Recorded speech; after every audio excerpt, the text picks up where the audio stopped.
తెలుగు సినీ చరిత్రలో సింహం అనే పదానికి అసలైన గర్జన ఇచ్చిన మహానటుడు నందమూరి తారక రామారావు గారు. పౌరాణికం నుంచి సామాజికం వరకు ఏ పాత్ర చేసినా ఆ పాత్రకి ప్రాణం పోసిన లెజెండ్ ఆయన.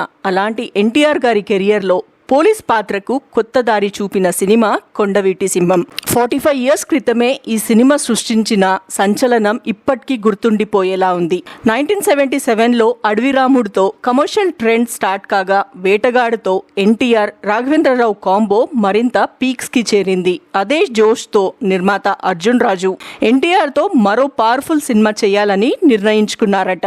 రాఘవేంద్రరావు రచయిత సత్యానంద్ కలిసి ఓ మాస్ కథను సిద్ధం చేశారు. తమిళంలో శివాజీ గణేశన్ నటించిన తంగ పథకం కథను బేస్ తీసుకొని దానికి ఎన్టీఆర్ గారి ఇమేజ్ కు తగ్గట్టుగా భారీ మార్పులు చేశారు. ముఖ్యంగా క్లైమాక్స్ లో హీరో చనిపోవడం వంటి బోల్డ్ నిర్ణయాన్ని కూడా ఎన్టీఆర్ గారు ఓకే చేయడం విశేషం. ఇక ఆసక్తికరమైన విషయం ఏమిటంటే ఈ సినిమాలో కొడుకు పాత్ర కోసం మొదట చిరంజీవిని ఎంపిక చేశారట. కానీ డేట్ సమస్య వల్ల ఆయన ఈ ప్రాజెక్ట్ నుంచి తప్పుకోవాల్సి వచ్చింది. తర్వాత పాత్రలో మోహన్ బాబు నటించి మంచి గుర్తింపు పొందారు. 1981లో కేవలం 53 days షూటింగ్ పూర్తి చేసిన ఈ సినిమా 50 లక్షల బడ్జెట్తో తెరకెక్కింది. ఎన్టీఆర్ గారి సరసన శ్రీదేవి, జయంతి నటించగా చక్రవర్తి సంగీతం సినిమాకు పెద్ద ప్లస్ అనే చెప్పాలి. మాస్ సాంగ్స్ నుంచి ఎమోషనల్ సాంగ్స్ వరకు అన్ని సూపర్ హిట్ అయ్యాయి. 1981 October 7న రిలీజ్ అయిన కొండవీటి సింహం బాక్సాఫీస్ వద్ద రికార్డుల వర్షం కురిపించింది.